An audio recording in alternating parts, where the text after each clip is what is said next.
નમસ્કાર વિદ્યાર્થી મિત્રો, ગયા વિડીયોમાં આપણે ક્વેશ્ચન ટેગ્સ વિશે ભણ્યા હતા. એની માહિતી મેં તમને આપી હતી અને આજરોજ હવે બીજા ભાગમાં આપણે એની પ્રેક્ટિસ કરવાના છે. મિત્રો, અહીંયા મેં સૂચના આપી છે, જો યોગ્ય અનુપ્રશ્નોથી ખાલી જગ્યા પૂરો.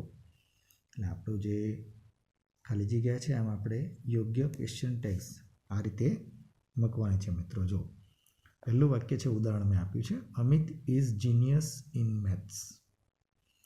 અમિત મેથ્સમાં જીનિયસ છે. એટલે હવે આપણે ક્વેશ્ચન ટેગ્સ બનાવીશું મિત્રો. એટલે આ બે ભાગને ઉપયોગ કરી કર્તા અને ક્રિયાપદ બેનો ઉપયોગ કરીને વાક્ય બનાવીશું.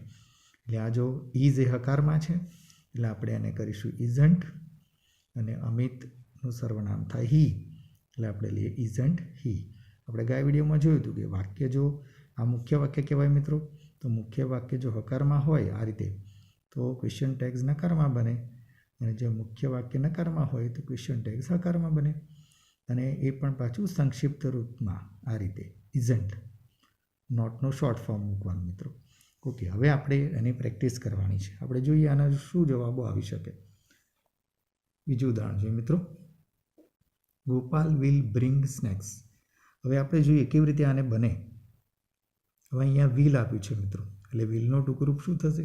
કારણ કે આ છે હકારમાં છે એટલે આપણે એને નકારમાં બનાવીશું. તો વિલનું નકારમાં બનાવીશું એટલે મિત્રો શું થાય? વોન્ટ, અને પછી ગોપાલનું સર્વનામ મૂકી દેવાનું હી. શું થયું જવાબ મિત્રો? વોન્ટ હી. આ રીતે જવાબ બને. ગોપાલ વિલ બ્રિંગ સ્નેક્સ, તો વોન્ટ હી. ત્યાર પછી એના પછીનો વાક્ય છે, જનક કેન ડ્રાઈવ અ કાર. હવે આપણે શું કરીશું? કેન હકારમાં છે એટલે એને આપણે શું કરીશું? નકારમાં બનાવી દઈશું.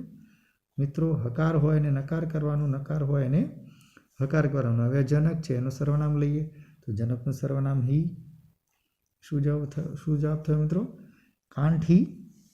ત્યાર પછી ચોથું વિધાન, રેખા હેઝ 2 બલૂન્સ. હવે હેઝ છે એ હકારમાં છે એટલે આપણે નકારમાં કરીશું હેઝન્ટ, અને રેખા એટલે છોકરી છે એટલે શી. આ રીતે મિત્રો જવાબ થાય. ત્યાર પછી આગળ ઉદાહરણ જોઈએ મિત્રો, Jigar and Mona did not attend the class of English. તો હવે શું કરીશું? આ ડીડ નોટ છે, હવે આ નકાર થયો. જો અત્યાર સુધી બધા હકાર હતા એટલે નકાર કરતા હતા જવાબમાં, અનુપ્રશ્નમાં નકાર બનાવતા હતા, પણ હવે તો આમાં જ નકાર છે એટલે આપણે શું કરીશું? ફક્ત ડીડ લઈશું. ડીડ અને પછી જીગર અને મોનાનું સર્વનામ. હવે જીગર ને મોના બે થયા એટલે આપણે શું લઈશું? ધે. શું જવાબ થાય? Did they. એટલે આપણે નકાર હતું મુખ્ય વાક્ય અને આપણે હકારમાં બનાવીએ મિત્રો. આગળ વધીએ મિત્રો, Mohnish does not like dance. મોહનીશને ડાન્સ ગમતો નથી એટલે ડઝ નોટ છે એટલે આપણે શું કરીશું? હકારમાં ફક્ત ડઝ જ લખીશું.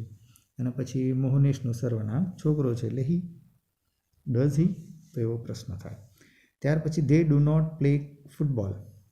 હવે ડુ નોટ છે એટલે શું લઈશું? ફક્ત ડુ, અને દે એ તો સર્વનામ ધે આપી દીધું છે એટલે બનાવવાની જરૂર નથી. જો રેડી હોય તો તમારે વાંધો નહીં, ના હોય તો લખવું પડે. હવે ક્રિયાપદની વાત કરીએ. જેમ આપણે અગાઉ ક્રિયાપદ જોયા પહેલી વિડીયોમાં એ રીતે, જો વર્તમાન કાળ હોય અને એસ લાગ્યો હોય તો ડઝ લેવાનું. વર્તમાન કાળ હોય અને મૂળ ક્રિયાપદ હોય તો તમારે ડુ લેવાનું, અને ભૂતકાળનું ઈડીવાળું કે અનિયમિત હોય તો પછી ડીડ લેવાનું. તો એ રીતે અહીંયા આગળ જો આ લાઇક્સ છે, શી લાઇક્સ હિન્દી સોંગ. એ લાઇક્સ એ શું છે? સાદો વર્તમાન કાળ એસ વાળું રૂપ છે એટલે આપણે અહીં લઈશું ડઝ. અને ડઝને પાછું નકાર તો બનાવવાનું જ, એટલે હકારનું નકાર એ તો છે એટલે ડઝન્ટ અને શી આપેલું છે મિત્રો. તો જવાબ શું થયો? Doesn't she. એવી રીતે he won't buy new books this time. આ વખતે નવા ચોપડા નહીં ખરીદે. તો હવે વોન્ટ છે તો વોન્ટનું આપણે આ વોન્ટ એ નકાર કહેવાય એટલે શું કરીશું? વોન્ટનું આપણે વિલ કરીશું. અને પછી હી તો આપેલું છે, વિલ હી. બરાબર, એટલે એ રીતે જવાબ બને મિત્રો. આઈ એમ લર્નિંગ ઇંગ્લિશ નાવ. હું અત્યારે ઇંગ્લિશ ભણી રહ્યો છું તો એમનું હવે નકાર કરવું પડશે એટલે એમન્ટ નહીં થાય, પણ શું થશે મિત્રો? આગળના વિડીયોમાં કહ્યું હતું તેમ આરન્ટ આઈ. આરન લખવું પડે મિત્રો. ત્યાર પછી they gave a test of Hindi. હવે ગેવ એ ભૂતકાળ છે મિત્રો, એટલે ગેવનું આપણે શું કરીશું? ડીડ. ભૂતકાળ હોય તો ડીડ લેવાનું, વર્તમાન કાળમાં ડુ કે ડઝ લેવાનું. એટલે ડીડનું પાછું આપણે નકાર પણ કરવું પડશે, એટલે ડીડન્ટ ધે. આ રીતે જવાબ થાય મિત્રો, ડીડન્ટ ધે. ત્યાર પછી વી શેન્ટ બાય એની ટોય. હવે શેન્ટ એ શેનું ટૂંકું રૂપ છે? શેલ નોટનું. એટલે આપણે લઈશું હકાર બનાવીએ એટલે શેલ અને વી, એટલે શેલ વી થઈ જશે. ત્યાર પછી Jay and Veeru work in a company. Work એ મૂળ ક્રિયાપદ છે, એટલે આપણે ડુ લઈએ, કારણ કે જય અને વીરુ બે છે. જો બે હોય તો આપણે મૂળ ક્રિયાપદ ડુ લેવાનું, અને જય અને વીરુનું સર્વનામ ધે મૂકતા પહેલાં ધે મૂકી દઈએ, અને પાછું આનું નકાર પણ કરવાનું છે, એટલે ડોન્ટ ધે એવું આવશે મિત્રો. શું આવશે? Don't they. ત્યાર પછી નીલા શુડ રીડ મોર. તો શુડનું હવે નકાર કરવાનું, તો શુડન્ટ. નીલાનું સર્વનામ સી, શુડન્ટ સી. અને છેલ્લે you can't waste your time. હવે નકાર છે તો હકાર કરી દઈએ, કેન યુ. બરાબર. એટલે મિત્રો આ રીતે ક્વેશ્ચન ટેગ્સના જવાબો બને છે. પરીક્ષામાં પણ તમારે આ રીતે તૈયાર કરવાના થાય. તો આપણે આ વિડીયો વારંવાર જોઈ અને આ રીતે પ્રેક્ટિસ કરવાના.